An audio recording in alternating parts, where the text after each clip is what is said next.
The air conditioning is humming. That's the loudest sound in the room.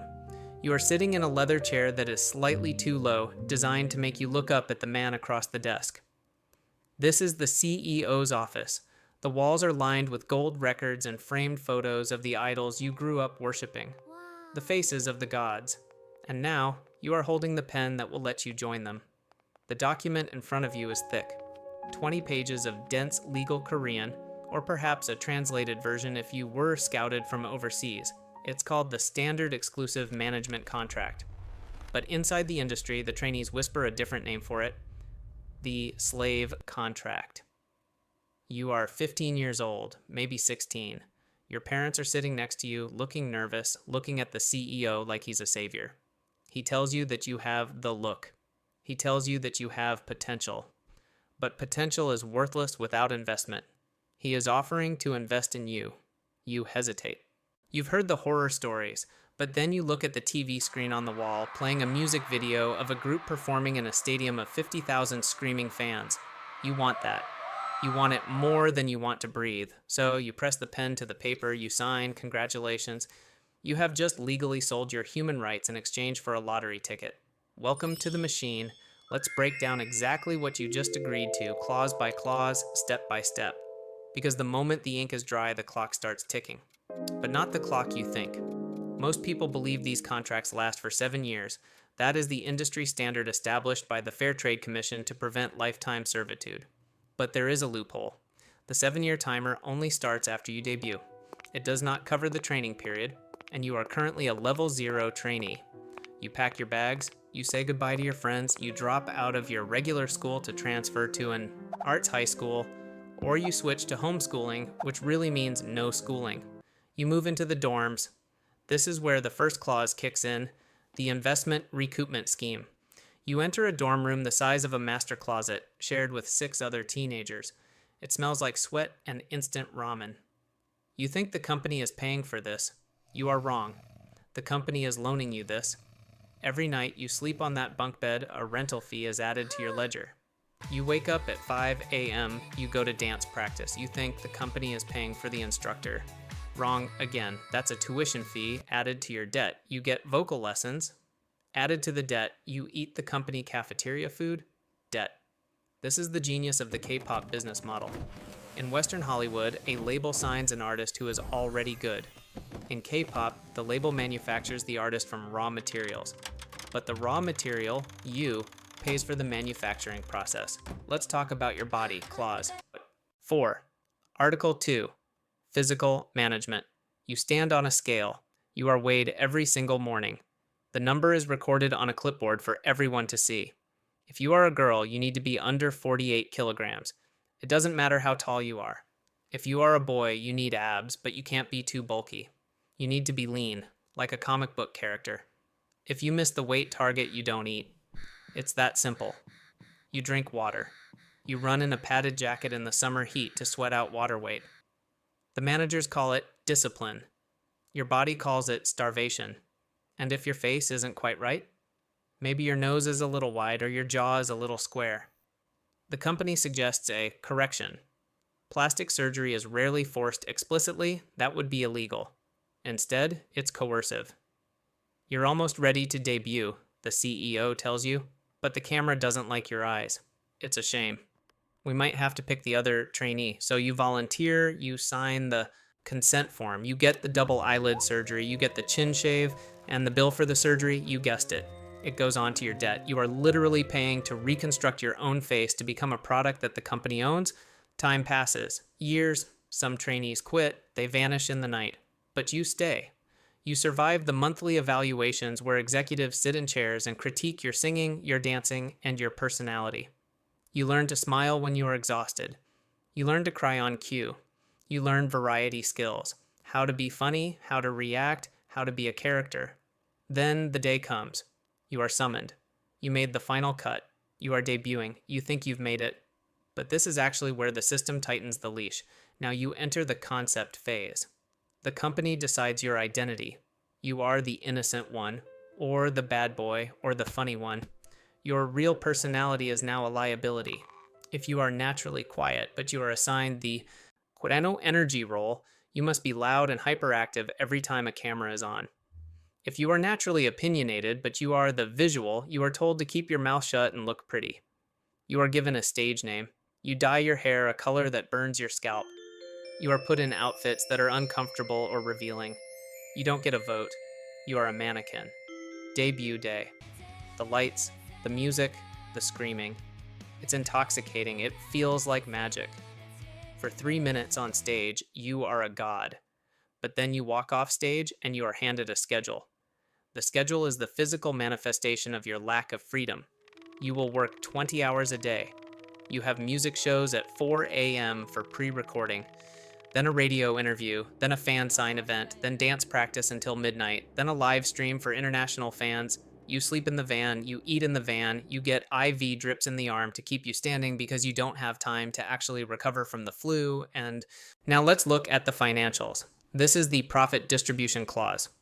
You released an album. It sold 100,000 copies. That's a hit.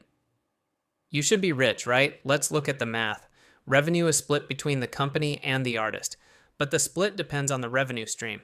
Physical album sales, the split is usually terrible for you. Maybe 95% to the company, 5% to the group. If there are 5 members in your group, you get 1% of the album sales. Events and concerts, the split is better. Maybe 60-40 or 50-50. Overseas promotions, this is the holy grail. Sometimes the artist gets 60% or 70%. This is why every group is desperate to break into Japan or America.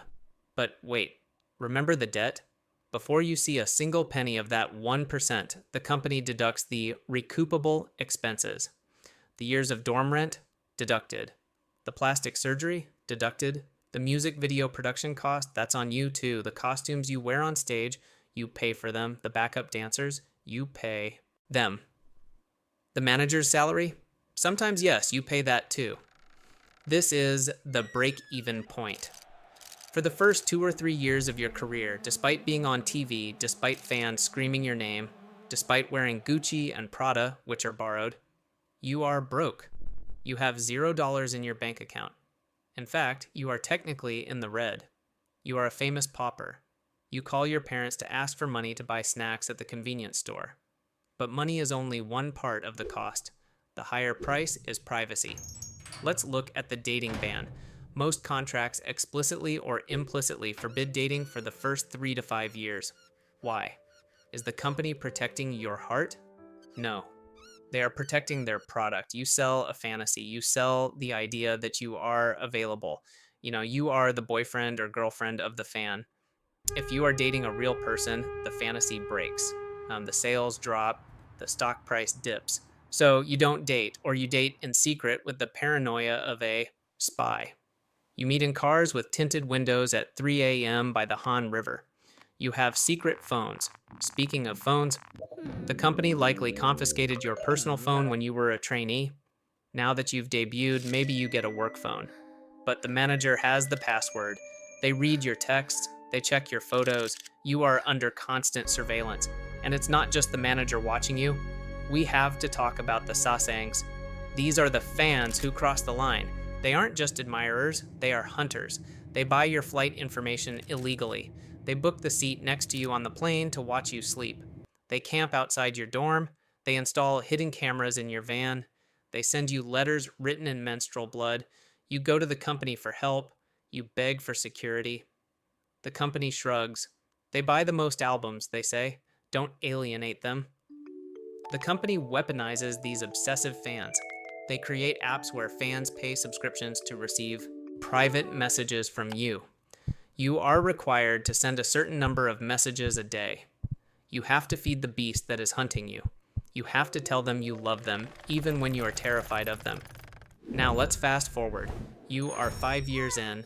You have finally broken even. The debt is paid. You are finally seeing checks, big checks. You buy a car. You buy your parents a house.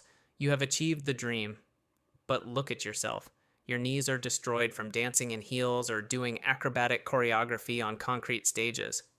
You have chronic insomnia. You have anxiety attacks before every show. You haven't seen your non-celebrity friends in half a decade because you can't trust them not to sell a story to the tabloids. You are surrounded by people. yet you have never been more isolated. Everyone around you, your stylist, your manager, your bodyguard, is on the payroll. They are nice to you because you are the cash cow. If you stop producing milk, they stop being nice. You realize the terrifying truth of the moral clause. This is the trapdoor in the contract. It states that if you damage the reputation of the company through immoral behavior, the contract can be terminated and you can be sued for damages. What is immoral behavior? It's whatever they say it is. Got caught smoking? Immoral. Got caught in a scandal because you didn't bow low enough to a senior artist? Immoral. Rumors spread online that are totally false. It doesn't matter. If it hurts the stock price, you are liable. You walk on eggshells every second of every day. One slip up, one wrong look, one misunderstood sentence, and everything is gone. And not just gone, you will owe them millions in damages. You are a prisoner in a golden cage. The bars are made of non-disclosure agreements and brand endorsements, and then the end approaches. The 7-year mark, the renewal. You are tired. You want to quit. You want to live a normal life. You want to eat a burger. Without guilt. You want to fall in love openly, but you can't. You have no skills outside of being an idol. You didn't finish high school properly. You don't know how to use a washing machine or open a bank account because the managers did everything for you. You are institutionalized, and the company knows this. They slide a new contract across the desk. The terms are better this time. More money, a solo album, a little more vacation time. Sign, the CEO says. What else are you going to do?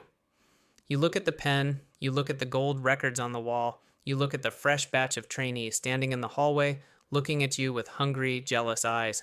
They want your spot. They are younger, hungrier, and cheaper than you. If you leave, you are forgotten. The industry moves fast. A 25-year-old idol is considered a veteran. A 30-year-old is a relic. If you stay, you keep the fame, but you lose another 3 years of your life. You realize that the slave contract wasn't just the paper you signed when you were 15. The slavery wasn't in the legal clauses, it was in the dependency. They didn't just own your labor, they engineered a reality where you cannot exist without them. You pick up the pen, the air conditioning is still humming, it's the same sound you heard 7 years ago. The room is cold, you sign, the camera flashes, the fans cheer, the music starts, and you dance, because that is what you were built to do.